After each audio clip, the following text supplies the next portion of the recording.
Ahmedabad plane crash में इंदौर की एक बहू की भी जान गई है। सैकड़ों लोग इसमें अपनी जान गंवाए हैं। बहुत ही दुखद हादसा है, लेकिन इंदौर की जो बहू है उनके घर में हमें हरप्रीत होरा जो बच्ची है वो अपने पति से लंदन मिलने जाना चाह रही थी, क्योंकि उनके पति का 16 जून को जन्मदिन था।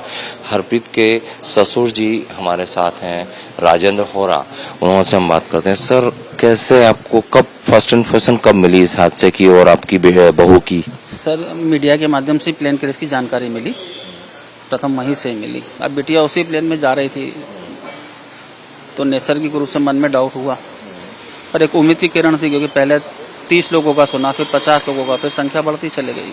फिर आपको वहां से किसका फोन आया जिसने जानकारी दी कि आपकी बहू भी नहीं रही? ये न्यूज़ चैनल के माध्यम से कि 242 लोगों में से एक बचा, तो 241 का ही था, और उनके फादर उनको छोड़ने गए थे। वो छोड़ के निकले, कुछ दूरी पहुंचे थे, फिर उनको प्लेन हादसे की जानकारी लगी। फिर उनसे बातचीत करी तो उन्होंने बताया कि प्लेन क्रैश हो गया है, बिटिया उसी में ही थी। 16 तारीख को शायद हरप्रीत के जो हस्बैंड हैं रॉबी, उनका बर्थडे था, उनसे मिलने जा रही थी। जी, पहले 19 को जा रही थी, 16 को बर्थडे था, तो बेटे के साथ उसने प्लान किया कि यूरोप भी घूमेंगे साथ में हम, तो वो इस हिसाब से 12 तारीख को निकल गई थी। 15 तारीख को यूरोप घूमने की तैयारी थी उनकी। जी, हादसे के लिए आप सर किसको जिम्मेदार मानते हैं? एयर इंडिया में पहले भी कई शिकायतें आती रही हैं, तो इस हादसे का जिम्मेदार किसे मानते हैं आप?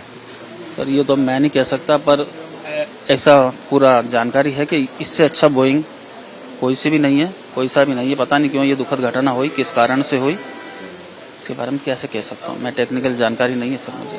दोनों इंजन फेल हुए एक साथ? हाँ, ये बड़ा आश्चर्य, बस एक ही प्रश्न है कि दोनों इंजन एक साथ जाना, बड़ा आश्चर्य का लगा। अभी वहाँ ATS भी पहुंच गई है जांच करने के लिए, तो जांच होना चाहिए इस एंगल पे भी कि कुछ षड्यंत्र तो नहीं? बिल्कुल जांच क्यों नहीं होना चाहिए सर। 242 लोग हैं, 242 में उनके परिवार पे क्या गुजरी है, सबसे बड़ी बात यह है। बेटा अभी तक होश में नहीं है सर।